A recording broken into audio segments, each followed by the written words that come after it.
Some series live on in the memory forever, while others fade away as if they never existed. A fascinating plot and unusual plot twists influence whether the series will become a cult after a while, or many people will not even finish it, having switched their attention to a more interesting story. If the initial idea of the plot hooks, the creators can well count on high ratings.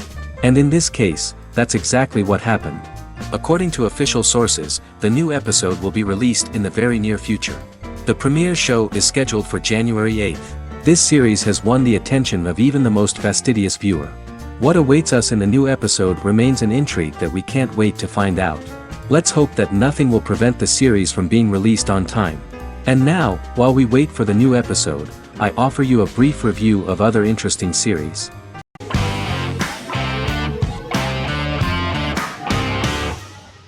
Black Mirror is a British anthology television series created by Charlie Brooker. Individual episodes explore a diversity of genres, but most are set in near-future dystopias utilizing a science fiction technology, a type of speculative fiction. The series is based on the Twilight Zone and uses technology to comment on contemporary social issues. As Black Mirror is an anthology series, each episode is standalone and can be watched in any order. The majority of episodes are set in dystopian near futures with novel technologies that exaggerate a trait from contemporary culture, often the internet. Black Mirror can be seen to demonstrate a negative view of unending pursuit of scientific and technological advancement. The majority of episodes end unhappily. However, characters who carefully consider the risks of technology with which they engage are met with happy endings. The first episode received mostly positive critical reviews. Most reviewers found the episode plausible. Sims commented that every twist seems organic and every decision rational, leading the audience to overlook the insanity of the premise or any minor plot hole. The acting received a positive critical reception. Airing on December 4, 2011, the episode garnered 2.07 million viewers, according to 7-day figures from the broadcaster's Audience Research Board. It was nominated for Best Single Drama at the 2013 Broadcast Awards.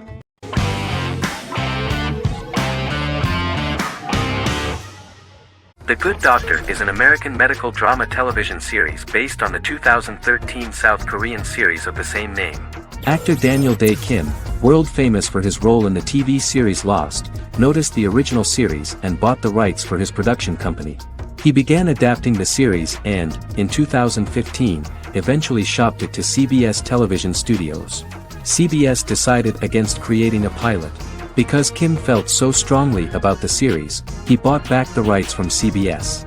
Eventually, Sony Pictures Television and Kim worked out a deal and brought on David Shore, creator of the Fox medical drama house, to develop the series. In the first episode, on the way to begin his surgical residency at San Jose Hospital, Dr. Sean Murphy witnesses an airport sign fall and shatter glass onto a young boy. With his unique ability to visualize the internal body and using improvised methods and tools, Sean is able to stabilize the boy. In a hospital board meeting, Dr. Aaron Glassman, president of the hospital, tries to convince the board to hire Sean, despite his autism. Throughout the episode, flashbacks were shown, revealing the picture of Sean's childhood and his motivation for becoming a doctor.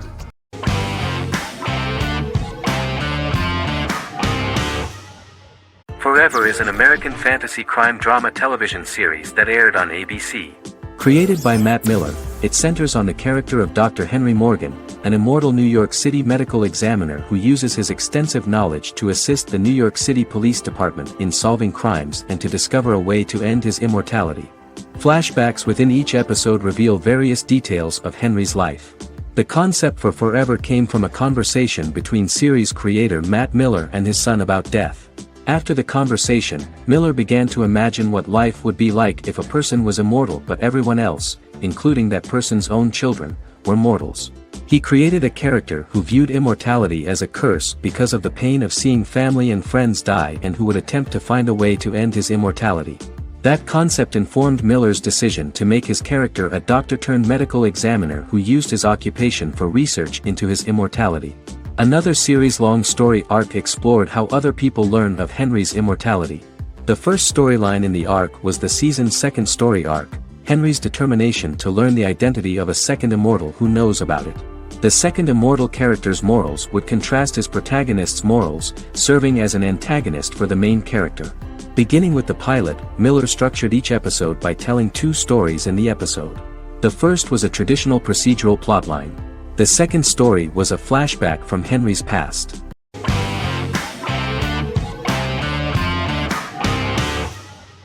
Endless Love is a Turkish drama series. The series has become a milestone in the international history of Turkish series, being awarded by the International Emmy Awards for Best Telenovela in 2017, becoming the first and only Turkish series to win this award. In addition, it has also been the only Turkish series to become a finalist in these awards. The novel has become the most watched Turkish series in the world, being broadcast in more than 110 countries with successful audiences and has been translated into more than 50 languages. In its broadcast in the United States through Univision, it became the most watched foreign soap opera in the entire history of the country and the Turkish series with the highest audience, surpassing its main competitors. The love story remains the most watched fiction in Hispanic prime time with more than 2 million viewers every day and close to 4 million in its final episode, something that no other series has achieved. Currently, Kara Sevda remains the most watched Turkish series in the United States. The first episode was a resounding success. The plot opened up an interesting story for the viewer. Kemal Soydura is the son of a middle-class family. In his last year in mining engineering, a girl named Nihan enters his monotonous life. Love is impossible because of the class difference between them, but they manage to be together. That is until the day that Kemal has to move to a Zonguldak mine, unaware that Nihan will be forced to marry Emir Koskoglu, a man in love with her since they were children. Kemal isolates himself at work, and one day, following his actions to help in an accident at the mine, Kemal is promoted and assumes a position of power in the company.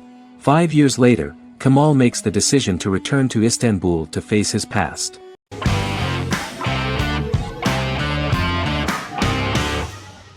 Arcane is an adult animated action-adventure streaming television series created by Christian Link and Alex Yee for Netflix. Arcane's first season was released to critical acclaim, with praise directed at its animation, story, world-building, action sequences, characters, emotional weight and voice acting. Some have noted the series' appeal to both casual viewers who have never played League of Legends and to longtime fans of the game.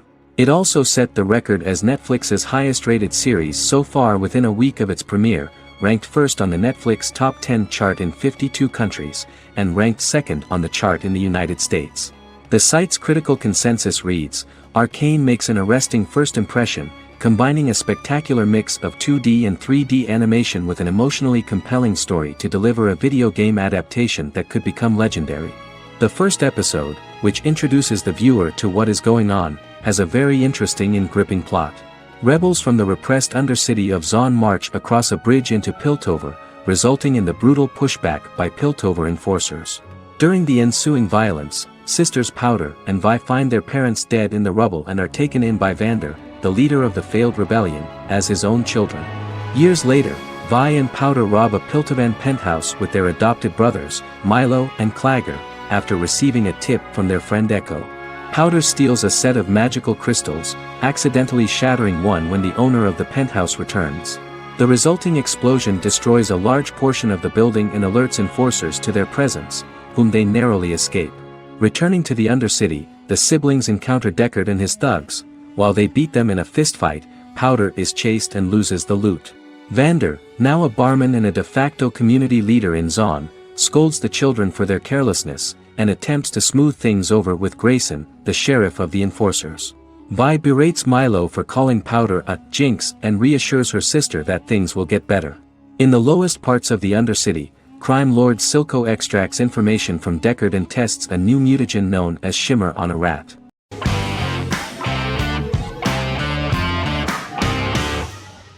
The 10th Kingdom is an American fairy tale fantasy miniseries written by Simon Moore. It depicts the adventures of a young woman and her father after they are transported from New York City, through a magical mirror, into a parallel world of fairy tales. From the first episode, the series has won the hearts of millions of people around the world. In a hidden realm, fairy tale characters inhabit 9 magical kingdoms where an evil queen plots to rule them. She is held in a 4th kingdom prison. This kingdom is under the rule of Prince Wendell, the spoiled, arrogant grandson of Snow White. Weeks before his coronation ceremony, the queen enlists the help of the brutal Troll King and his 3 children to release her right before the prince makes his annual visit to the prison. Prince Wendell is captured by the evil queen, who is his wicked stepmother. She turns him into a golden retriever while her very own retriever is transformed into a facsimile of Wendell. In a panic, the transformed prince flees through the prison, stumbles across a mirror portal in the basement, and is transported to New York City.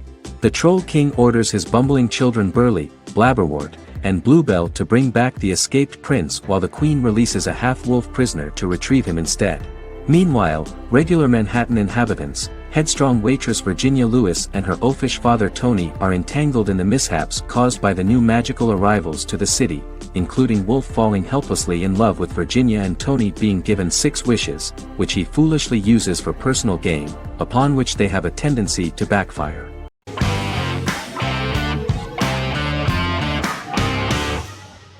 Supernatural is an American dark fantasy drama television series created by Eric Kripke. Starring Jared Padalecki as Sam Winchester and Jensen Ackles as Dean Winchester.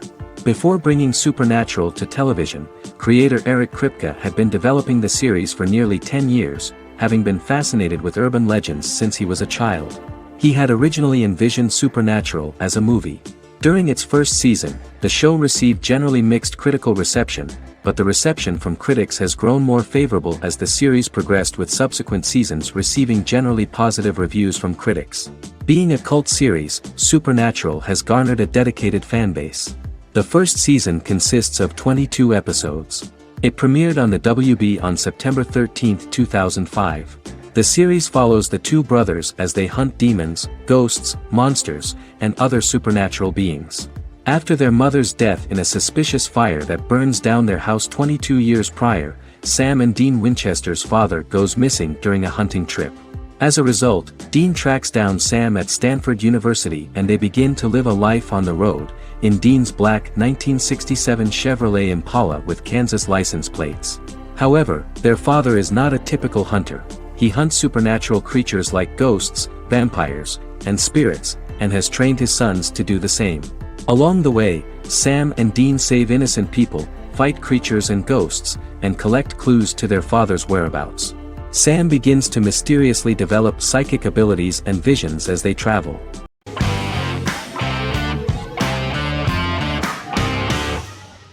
Doctor Who is a British science fiction television program broadcast by the BBC since 1963.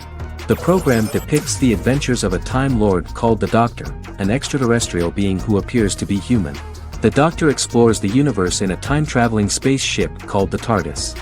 The TARDIS exterior appears as a blue British police box, which was a common sight in Britain in 1963 when the series first aired.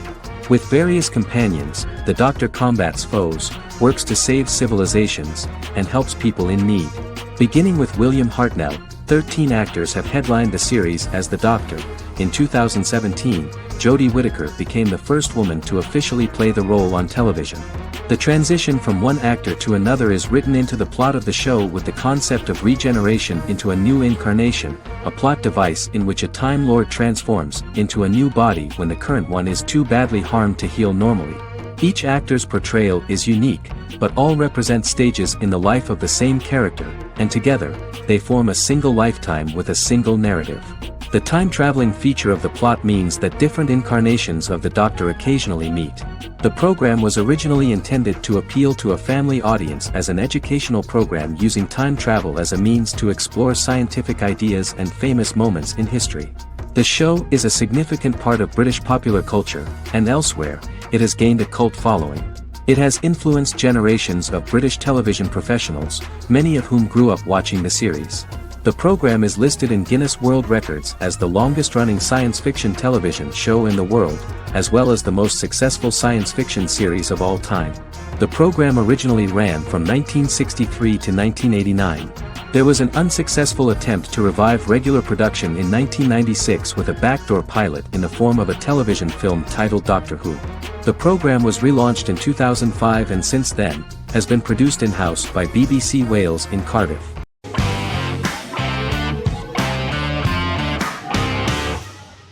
Miracle Workers is an American anthology comedy television series created by Simon Rich.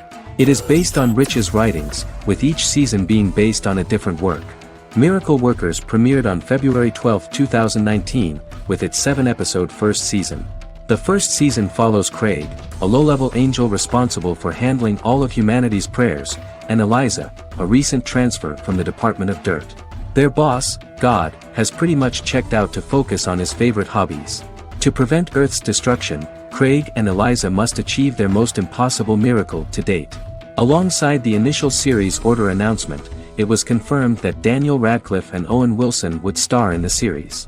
Simon Rich, back when he wrote the book, had high hopes that someday it would be filmed, but no one seriously believed that anyone would be able to recreate such a huge world on the screen. Daniel Radcliffe was a fan of the books even before the adaptation and was one of the first to join the cast of the series. At the same time, Simon greatly admired Daniel as an actor. Radcliffe is also an excellent producer. He helped the project in every way and took a lot of different creative decisions, from finding designers to the choice of the cast. In the early stages of script development, Owen Wilson was in the cast. But after the actor saw the final drafts of the script, his opinion disagreed with the screenwriters about his character. So he was replaced by Steve Buscemi. The idea of the creators was that God was flawed and vulnerable, just like the people he created. They wanted to see a character who is sometimes reckless and irrational. That's the kind of God Steve would play.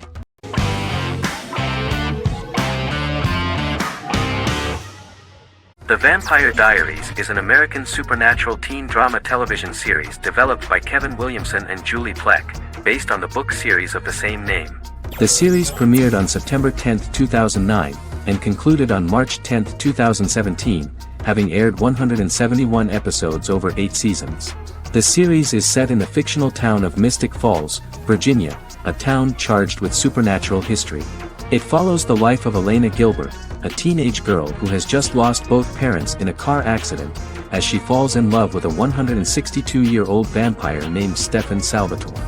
Their relationship becomes increasingly complicated as Stefan's mysterious older brother Damon Salvatore returns, with a plan to bring back their past love Catherine Pierce, a vampire who looks exactly like Elena.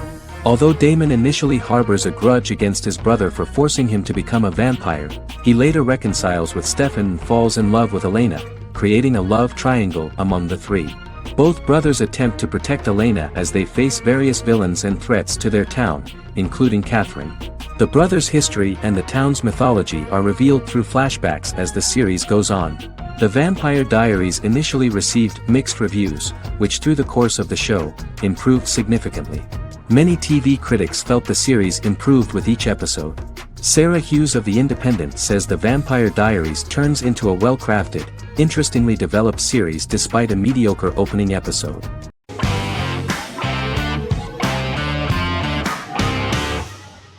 Scrubs is an American medical comedy drama television series created by Bill Lawrence that aired from 2001 to 2010 on NBC and later ABC. The series follows the lives of employees at the fictional Sacred Heart Hospital, which is a teaching hospital. The title is a play on surgical scrubs and a term for a low-ranking person because at the beginning of the series, most of the main characters are medical interns. The series was noted for its fast-paced slapstick and surreal vignettes presented mostly as the daydreams of the central character, John Dorian, played by Zach Braff. The main cast for all but its last season consisted of Braff, Sarah Chalke, Donald Faison, Neil Flynn, Ken Jenkins, John C. McGinley, and Judy Reyes. Scrubs focuses on the unique point of view of its main character and narrator, Dr. John Michael Dorian, for the first 8 seasons, with season 9 being narrated by the new main character Lucy Bennett. Most episodes feature multiple storylines thematically linked by voiceovers done by Braff, as well as the comical daydreams of JD. Almost every episode title for the first 8 seasons begins with the word my. Bill Lawrence says this is because each episode is Dr. John Dorian writing in his diary. For the first 8 seasons, the series featured 7 main cast members, with numerous other characters recurring throughout the course of the series. Starting with the 9th season, many of the original cast left as regular characters, while 4 new additions were made to the main cast. The first season introduces John Michael Dorian and his best friend Christopher Turk in their first year out of medical school as interns at Sacred Heart Hospital. JD meets his reluctant mentor Perry Cox, an attractive female intern named Elliot, on whom he develops a crush. the hospital's janitor, who goes out of his way to make JD's life difficult. Chief of Medicine Dr. Bob Kelso, who is more concerned about the budget than the patients. And Carla Espinoza, the head nurse who eventually becomes Turk's girlfriend. The characters face romance and relationship issues, family obligations, overwhelming paperwork, long shifts, dealing with death of patients, and conflicting pressures from senior doctors.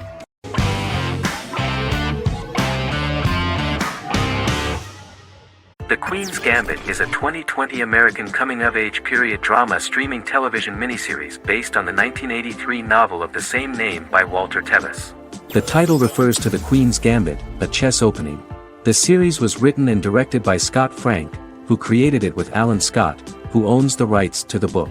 Beginning in the mid-1950s and proceeding into the 1960s, the story follows the life of Beth Harmon, a fictional chess prodigy on her rise to the top of the chess world while struggling with dependencies. Netflix released The Queen's Gambit on October 23, 2020. After 4 weeks it had become Netflix's most-watched scripted miniseries, making it Netflix's top program in 63 countries. The series received critical acclaim, with particular praise for Taylor-Joy's performance, the cinematography, and production values. It also received a positive response from the chess community for its accurate depictions of high-level chess, and data suggests that it increased public interest in the game. The first episodes were immediately loved by millions of viewers. The plot was very intriguing. In 1950s Lexington, Kentucky, an 8-year-old Beth, having lost her mother in a car crash, is taken to an orphanage where she is taught chess by the building's custodian, Mr. Schabel. She quickly becomes a strong chess player due to her visualization skills. A few years later, Beth is adopted by childless suburban couple Alma and Alston Wheatley. As she adjusts to her new home, Beth enters a chess tournament and wins despite having no prior experience in competitive chess. Alma is initially resistant to Beth's interest in chess, but after Beth wins her first tournament, Alma is fully supportive of her adoptive daughter's sojourns to enter various chess competitions. With help from her oldest friend Jolene, whom she grew up with in the orphanage, she prepares for her biggest challenge yet, a major international chess tournament against the world's best players in Moscow. In October 2020, the series was the most watched show on Netflix in the United States. On November 23, 2020, Netflix announced that the series had been watched by 62 million households since its release. The series received praise from the chess community for its realistic portrayal of the game and players. Production designer Uli Hanisch developed the series sets to evoke the aesthetic of the 1950s and 1960s. Much of the series was filmed in Berlin because interiors found there could stand in for a large number of the show's locations, including Las Vegas, Cincinnati, Mexico City, Moscow, and Paris.